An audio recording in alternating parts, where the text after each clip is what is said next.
All right. That brings us to our featured speaker, Donald Cohen. And Mike, do you want to do any more introduction of Donald? You said a few words a few minutes ago, but Yeah, Donald is founder and executive director of Research and Policy Center at the Public Interest and at Public Interest Center in the Public Interest, and co-author of Privatization of Everything and Corporate Bull with an asterisk in it. He lives in Los Angeles. He is very adept at describing all of the harm that is being done by the privatization of services that should be publicly guaranteed. And you will find it interesting, as I did when I heard him speak in Boston last November, about how pervasive this privatization is and how damaging it is, and also what we can do to stop it. So thanks again, Donald, for joining us. Not a problem. It's a pleasure. So let me I'll just hold this up for those who can see. This is the book. It's actually now in paper. Oh, now I'm big. It's in paperback now. I'll put a link to I mean, you can find it, but I'll put a link in the chat. And you could, I usually go to Powell's or bookshop.org just if you're buying books, or the library, which, if they don't have it, make them get it. Those are all good things to do. So I've been doing this work for quite some time now, probably near 20 years. And the group that I run now in the public interest, we've been around 13 or 14 years, and we deal with privatization, as Mike said, of all kinds. I mean, literally, and we work with groups around the country. So literal, education, healthcare, roads, water systems, I could go on, the list goes on. So we sort of deal with it. And the reason we wrote the book is because it sort of occurred to me after a number of years of just being in the weeds and being, looking at all these different issues, is that there are through lines. There are bigger issues than just, a private prison and what's horrible about a private prison. We could talk forever about that because they truly are horrible.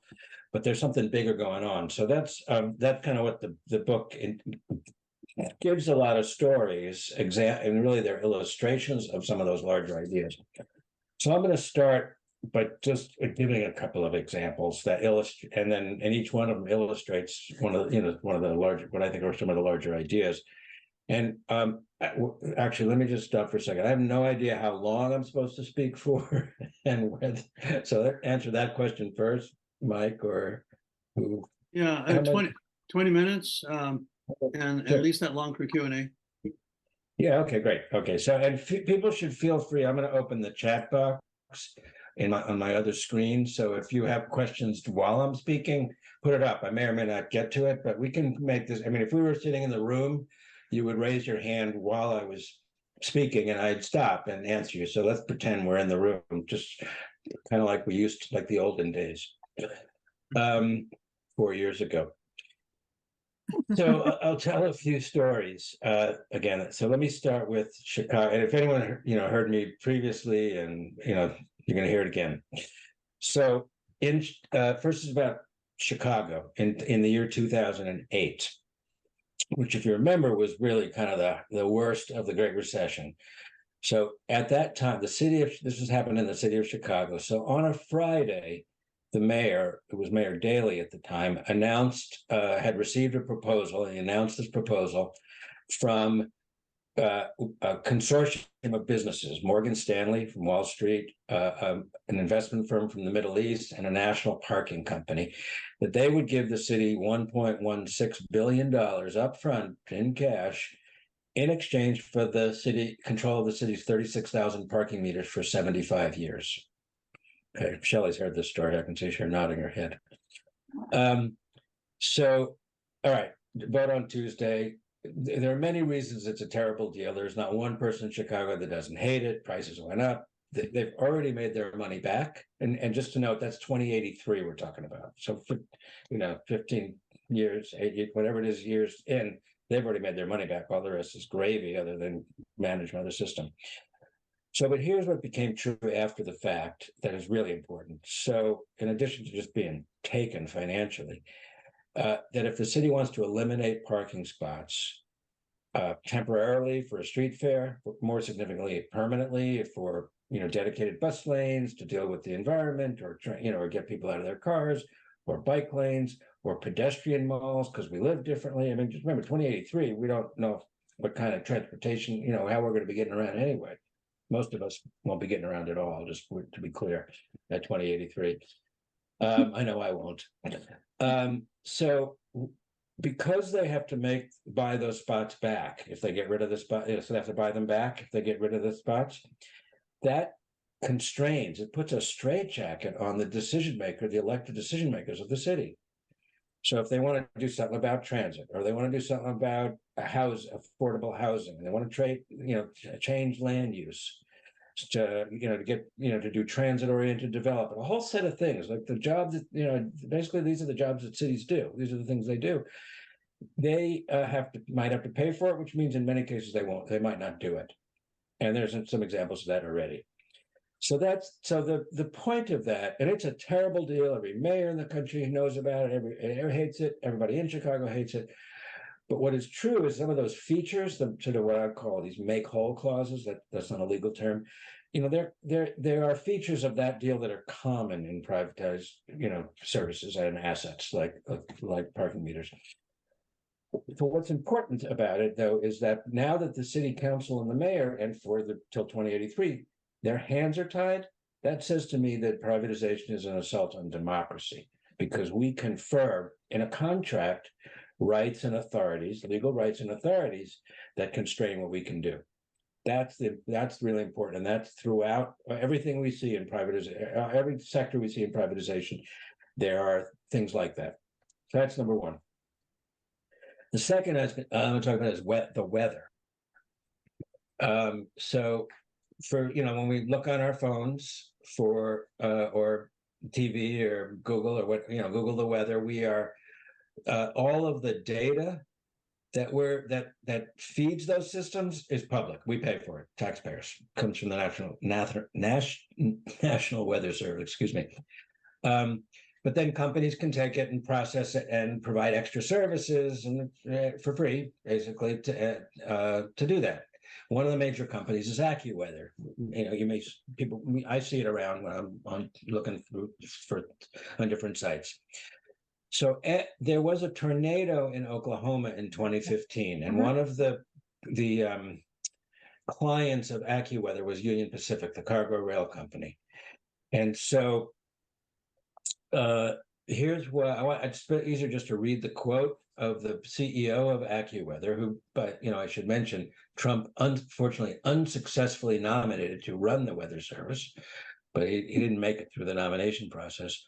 But here's what he said in a TV interview, touting the value of his services and they had early warning services and other things, and maybe some of it, good stuff, maybe for Union Pacific.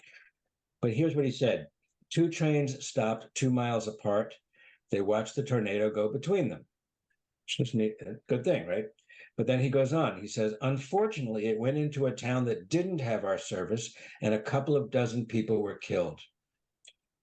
But the railroad did not lose anything. Their client did not lose anything, but unfortunately, a couple of dozen people lost their lives. So that illustrates to me is that if you put something in the market, a public thing in the market, then those that can afford get. I mean, we have lots of experience with that in healthcare, of course. So there's a difference between market goods and public goods. Public goods means they need to be available for all, and safety, public safety, is clearly that's something everyone needs, regardless of whether you can pay for it or not. So that's the second idea: is you turn something into a market good, markets exclude. That's by nature. That's what they do. The last example I'll give is in healthcare, but it sort of really resonate for y'all, is in Iowa. What years? 2016, 17, 15, something like that. Privatized their Medicaid, and it went to 3. Originally, it changed over time, but originally went to 3 large corporations: Amerigroup, United Health, and then there was another one because they split up the state. So, what we hear every day from folks and companies that are trying to advocating for privatization of something is they say we'll provide it cheaper because private business is more efficient than public sector.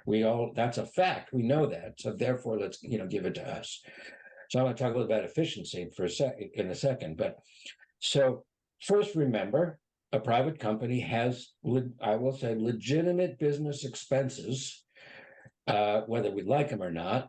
They usually pay their executives a lot. So then, I looked at the executive compensation for those companies, and over $100 million in the last few years.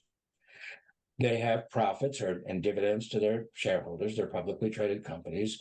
They have debt service because they're often buying up other companies. So these are they have lobbying, expenses and campaign expenses. So all these things were just to be objective for a moment. Those are all things every business does, every large business does. So if they're going to do, say they're going to do something cheaper, and they had big numbers that they said they were going to save the state money, there's kind of only one place to make to find those savings. We're talking about Medicaid, healthcare, because it's finite. It's not magic, right? If you're going to take money away out of the service, and you say you're going to save money, on top of that, then you have to do less of something. And if it's a healthcare service, the only thing you can do less of is provide healthcare. Now, you could do that by having fewer workers, so bigger caseloads. You could pay workers less, so you do that. But in the end, that's exactly what happened. The denial rates were higher for services. People who were denied were unable to get the reasons for denial in certain cases. So that's kind of that, to me, that example gets at this issue of efficiency, because we hear it all the time in every sector, right? And most people believe it. The private sector is more efficient than the public sector. And maybe if so, this is just my idea, my construct, but I think there's two kinds of efficiency. There's smart efficiency. We just figure out how to do something smarter. We all do that, a faster route to the store or what have you. But there's also extractive efficiency, which is like what we hear is like you're just taking money out, so you're doing less of something, and you're doing less of something that is something that will affect the service. So those are and I could go on and give examples in education. We're seeing a massive push to privatize public education now in two ways. One being the growth of charter schools. I don't know what the situation is Oregon with charters. That all charters aren't bad, but the growth of charters is really, we don't hear that, but my wife has sent something to my computer printer.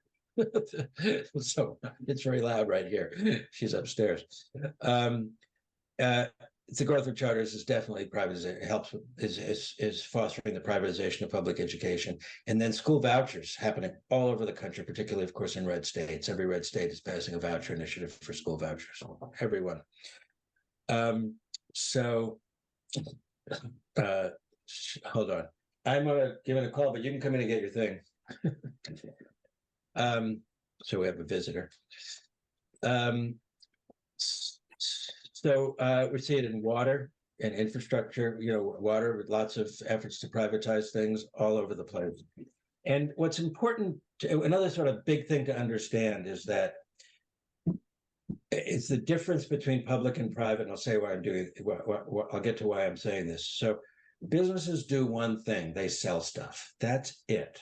And they're small businesses, big businesses. They're not all the same. They're not all evil. They're not all corrupt, and they're not all. But it's just important to understand what they do. So, a private prison company, they sell heads and beds. That's what they sell. The bank sells us money, right? A food company sells us food. A water service, a private water service, sells us water. And so a for-profit college sells butts in seats. I mean, so it's just really important to understand that healthcare provider sells healthcare, right? And they just want to do more of it. They want to spend less on it, to, as little as possible to create it, as reasonably possible to create it. They want to make as much money as possible, and they want to have as big a market share as possible. Those are things they pay attention to, particularly large corporations. Small business is different. So the reason I say that is there are huge corporations, as you all well know, that are focused on every sector of American public goods and services. Pre-COVID, so the numbers are bigger now, but pre-COVID, governments in America, everything from the school board to the federal government, were spending $7 trillion a year. So if you're the head of a, 100 billion on prisons, $750 billion on education, you can kind of go down the list. So if you're a large corporation that does that, then, who said it? You go where the money is. You follow the money. Right? That's why people rob banks. You follow the money. So there is an infrastructure now that is more robust than it was 25 or 30 years ago, of corporations that are out across the country through their lobbyists and regional office and all that, selling their services to governments to government agencies, mayors and governors and others who are kind of have limited resources for bigger needs than they can meet, have more headaches than they want. So a water company comes in and says, we'll take this off your hands. It's one less thing. I'm saying this because I can appreciate their position. One less thing I got to deal with. And you'll save me money, and the private sector is better anyway. So there's a massive sales infrastructure, that's looking to take a piece of that cash. That's really what it's about.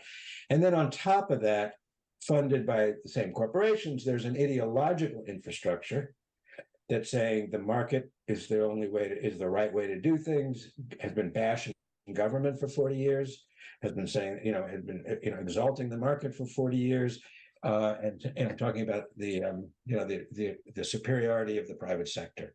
So you have sort of a perfect storm of people, in red states and blue states and red cities and blue cities and whatever, open to the idea to hand things off to the public. To the private, excuse me. So let me finish by just saying, and we can maybe do this more in questions because it'd be good to do that. It's not all bad. There's lots of folks around the country and some around the world that are winning, that are fighting privatization, that are winning proposals that don't never see the light of day. There are nearly 100 water systems in the country have been remunicipalized and brought back under public control. There is in education, school vouchers. What's his name? Governor Abbott in Texas was pushing very hard this year, within the last couple of months, for a school voucher initiative, piece of legislation to create school vouchers. And he lost in a red state. So that meant Republican legislators voted against it. And I haven't done the deep analysis, but it's probably rural and ex-urban legislators who like their schools, who don't want their school systems to be bled by money leaving the system. So it's, there's plenty of good news. We tend to talk about the bad news because we want to explain what the threats are, but there's plenty of people winning battles all around the country. So I did not look at the clock, but let's stop there. That sounds like about 20 minutes probably. But take me off spotlight when we do questions, so I can see others.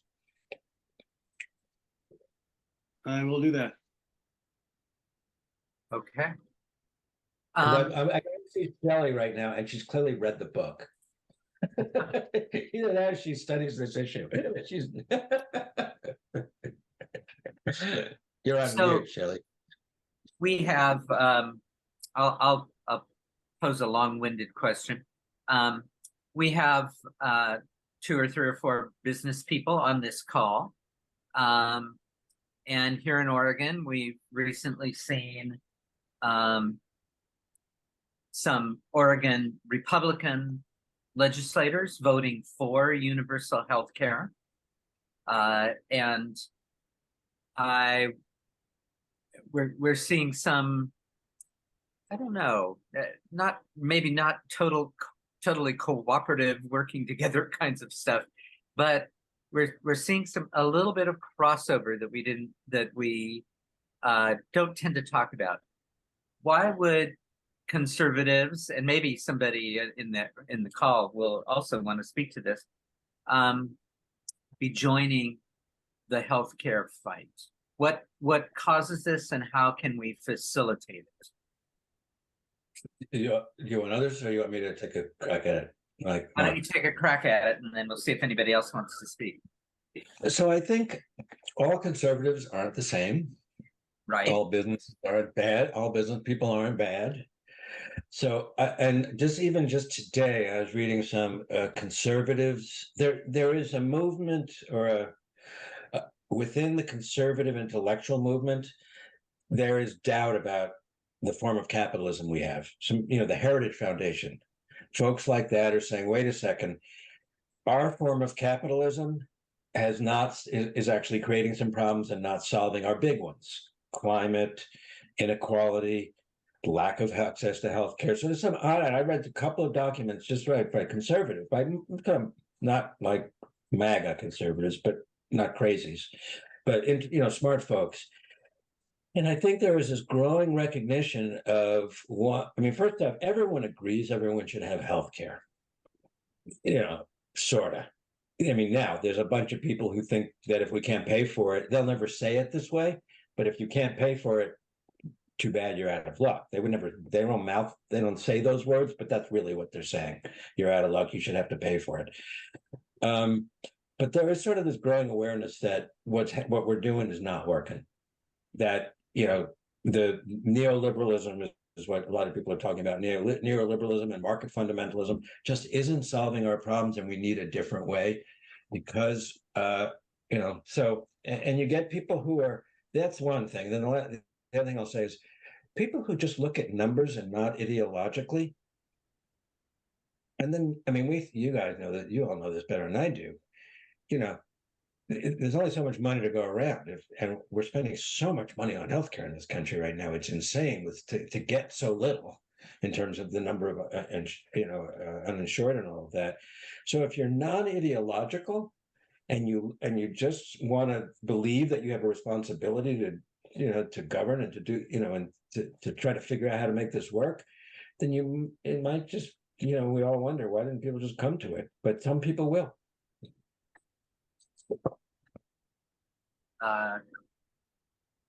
Alex, you've had your hand up quite a while. Yeah, thanks. Thanks for your presentation, Don. I got a question for you. So you mentioned, it's not all bleak. Thank you for that. It's always nice to hear that. And that, there have been some battles won, and you mentioned specifically like the remunicipalization of water supplies. I'm sure Flint had a lot to do with that. So, oh no, okay. Well, you can straighten me out. What I'm wondering, my question is, like here in Oregon, we've actually, already seen some intrusion, some privatization recently. I think it was Amazon, and being approved by the state legislative body. So what I'm wondering is, in states, is that a state issue? And in states that have one, is there any, is there any lessons from that as far as what steps they took? Or is it so? Is this up to the states, or is it federal? And maybe you can comment on it. That'd be great. Yeah, well, just let me one clarifying question. The privatization you just read, Amazon, you mean Amazon that sells us books? That it? Like, what's the specific case there, so I know what you're talking about? Yeah, correct. That Amazon. And what was the who's trying to privatize what? Well, they're trying to trying to buy clinics. So basically, so. Okay. Holy moly. Okay, yeah. Gotcha. I learned something every day. It's local, it's state, It's local, meaning it's school boards, it's water authorities, and cities, counties. It is absolutely state and federal to some extent. So federal is a little different. I mean, you all know a lot about Medicare, but so in many cases, so we focus more on local and state, and federally. A lot of what the federal government does in infrastructure, just take on this case, is just they're a bank, right? It's just they move money to the states and to local, to pay for infrastructure, water, roads, bridges, stuff like that. And so at the federal level, and I'll come back down to the local, the only question is, what are there strings attached to the money? Are there incentives to privatize? Are there, are there requirements? And so that's at the federal level, and each sector is a little different. But that's also true in education. At the state level, and the local level, it just kind of depends on who's got the authority to do the thing, right? To do the specific thing that you want to do. So education, it tends to be a state. There's a state level. Actually, let me just see if I can say this right, because every sector is a little different. Let me stay with infrastructure. Often states will have enabling legislation that allows or constricts or prohibits privatization. It's certain different kinds of public-private partnerships and privatization of infrastructure. So the first step is there's enabling legislation that says what's possible in the state. But then the decisions might be made at the city, because the city's building the water system. Right, because that's really where the rubber hits the road. So and then there may be federal money coming through the state, or maybe just state money going to it. So it's all the above. So that's not a great clear answer to your first part of your question. The second part of your question is: are there lessons on how to win? And again, without being. That's the challenge when you do privatization, because you're really talking about everything. And everything has, feet. There are the devil's in the details of all things. The first thing is finding out early. Often these deals are done and nobody knows it's happening, and not for nefarious reasons necessarily. It's just the process of government. There's a contract going through, and it doesn't sort of hit the press or hit until or the public until it's on the agenda of the local metro government or what have you. But knowing early is crucial, because people don't get locked in. The second most important thing we teach people to do is to ask hard questions. Right. So let's go back to Chicago. They voted 4 days after the announcement of the proposal. I mean, a particularly horrible case.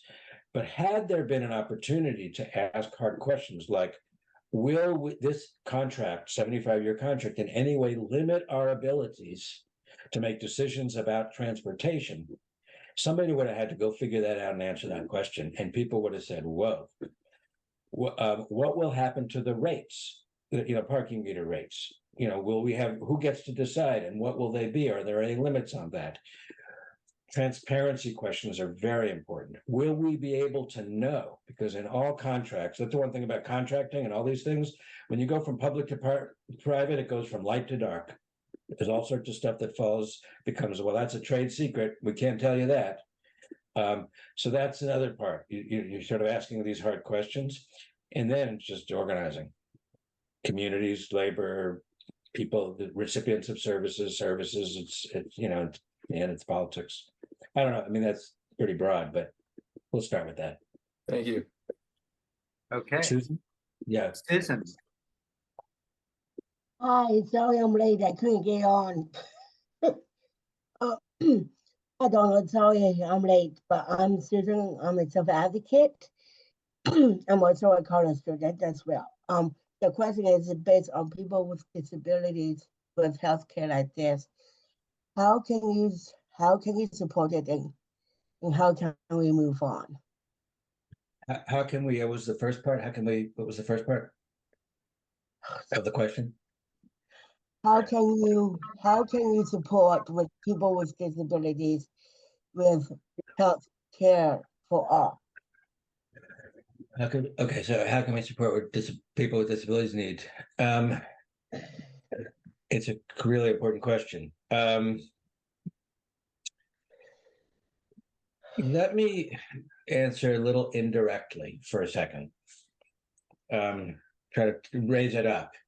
One of the things I did not talk about, which I usually do, I just forgot, is I wanted to talk about my definition of privatization. So I'm going to take a little detour to get to your question, but I'll get there. I promise, Susan.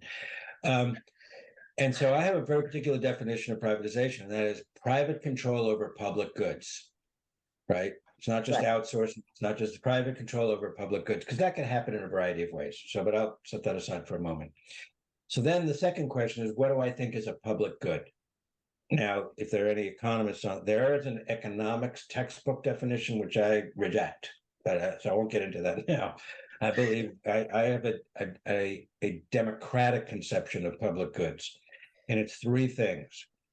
The first is the things that we all, each of us need to survive, to thrive, to get through the day, get through life. That's healthcare, that's housing, that's knowledge, education, that, right now it's broadband, it's how to get on the internet, it's clean air, it's clean water. We kind of know what this stuff is. So that's number one, what we each need. The number two is that we all need everyone to have those things. So in code, like it is in all of each of our interests, whether we have children in school or not, or have children, period, to have for every child in America to be educated. It's in all of our individual and collective interests for that to be.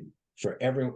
In COVID, it's important. It was very clear to me that the health of all of us depended on the health of each of us, right? And then we could take that, but that's the lesson that came to me loud and clear.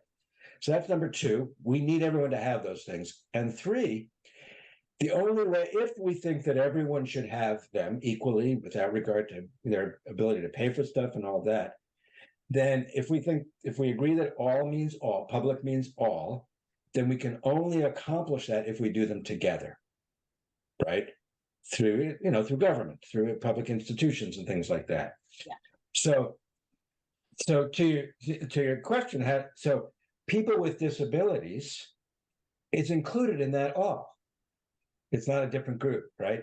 Every person with a disability needs healthcare. Every person with Asperger's or autism needs it. Every person with cerebral palsy, every person with a blind person, every person who wakes up in the morning, whoever they are in this country, needs healthcare. We should just decide that.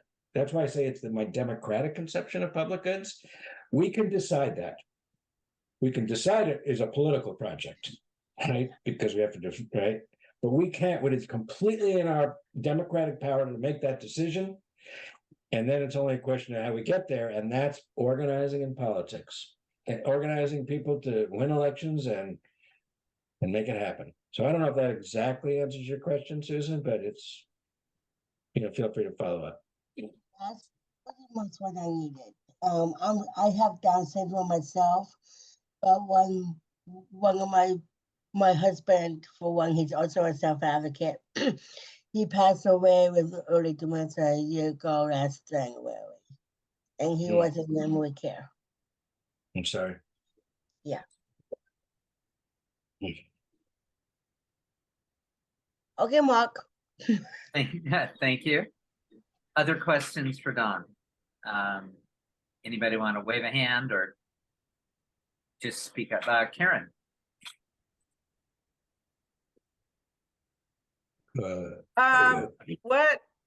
What do you do with people that don't believe the public can handle healthcare? Like, I don't trust them to provide healthcare for me.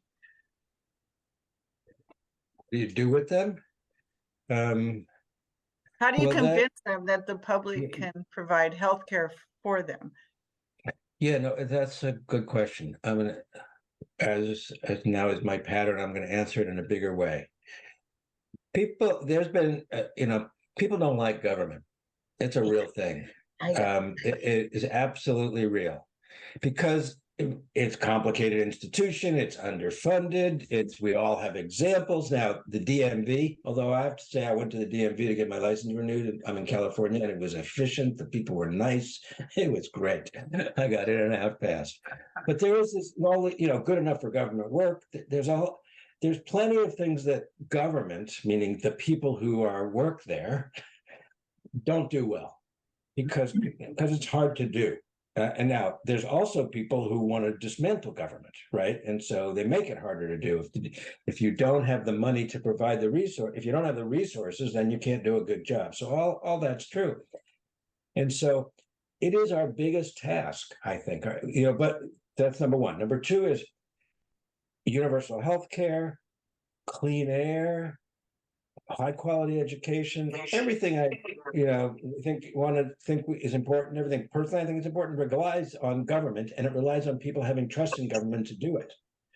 It's essential, but yet people don't. There's plenty of polling that. So we have to crack that nut. One way, so I think there's sort of two sides to that. One is there's lots of good stuff. None of us people who are active in these kind of circles are talking about the good stuff. There's a lot, the paint on every one of your walls used to have lead in it, but it was public action that took it out. It was government action, right? Because people made it so.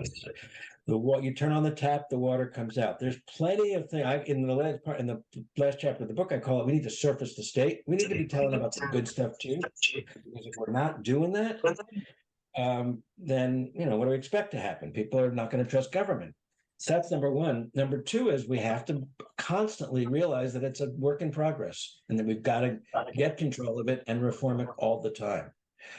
So I'll state a particular challenge on the Medicare question, which I haven't thought of since the last time I talked to the group. Was now there's a lot of us are talking about Medicare and the horrors of Medicare Advantage and all that. But Medicare is one of the great success stories. So we have to figure out, and you all probably, I'd send this question back to you all, is how do we talk about the positives of Medicare, which is overwhelmingly positive that we have Medicare, while we talk about what they're doing to it? That doesn't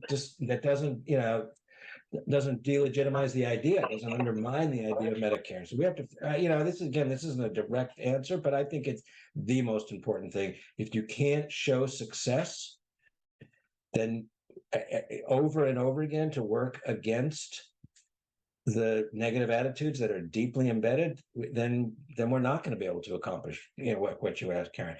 But there is success. In every school district, in every school in America, there's cool stuff going on in classrooms. There are doctors and nurses and physicians assistants and med techs all over the country who are doing cool things. There are public sector workers. I mean, I deal a lot with public sector workers who are doing cool stuff by just going to work every day, saving people's lives. So we have to figure out how to create that sort of drumbeat. These are all, you ask simple questions and I turn it into okay, solve America's problems. All right, Karen, go to. You got to do that now. Go ahead, Mark. Should I just do it? You're on mute, Mark. You're still on mute. How about Warren, Warren, you had your hand up, but now don't. Did you want to ask a question? Well, I had a little bit to say. First, I'm really impressed with the book, and yeah, I think it is. I think it's all really true.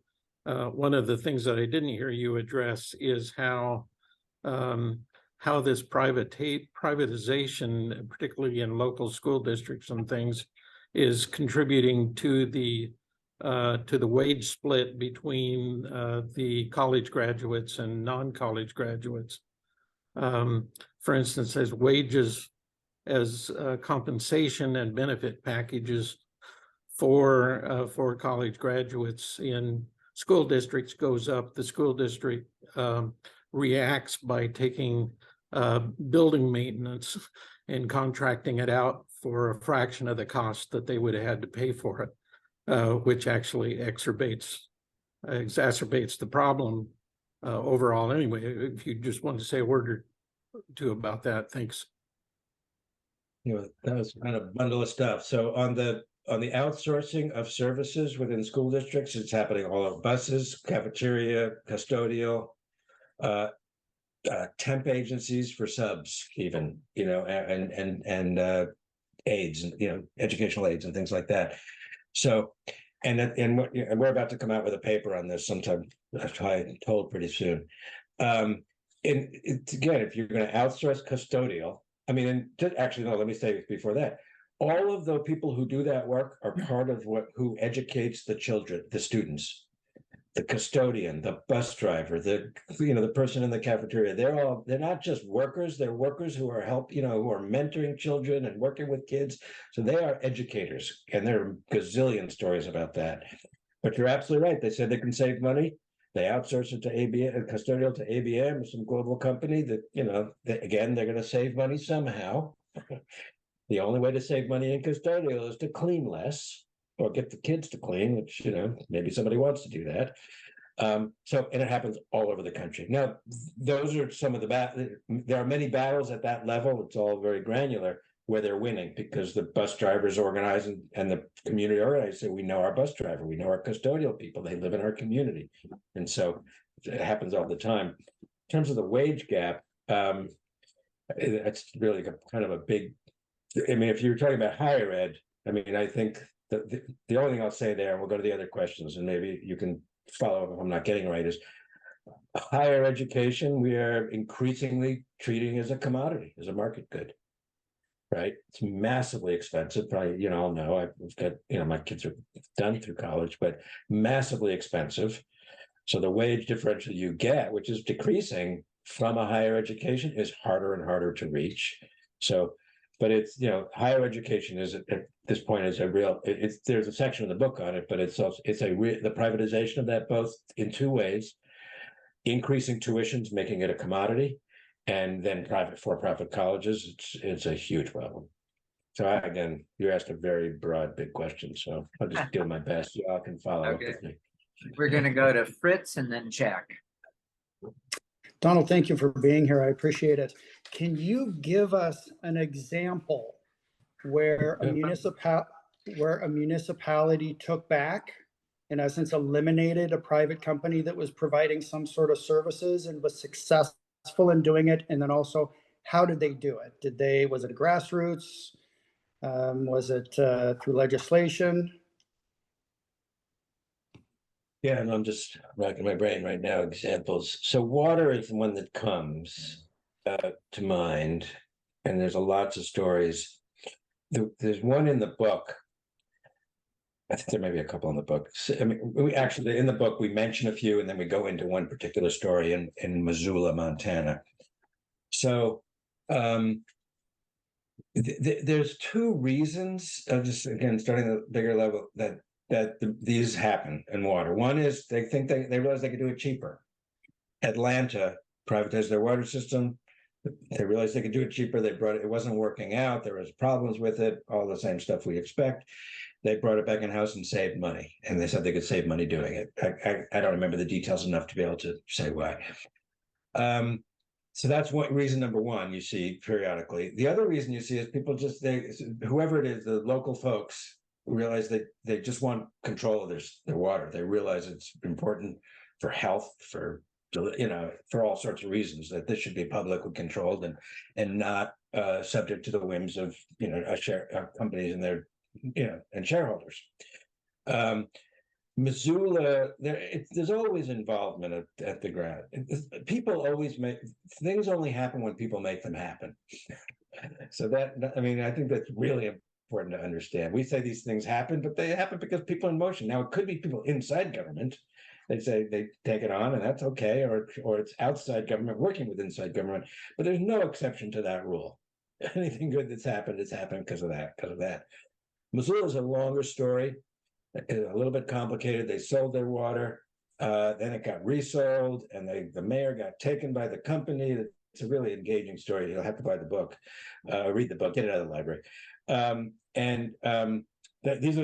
water was okay, but they realized that they wanted control of their water. The private service was fine. They weren't worried about the quality of the service, which is one of the reasons they get taken back in. I'll go back because I'll say one more. But they went through years of litigation to get it back. So that, I just wanted to make that point. I mean, my memory isn't good enough to remember all the details of every story that we deal with, both in the book and then every day in my work.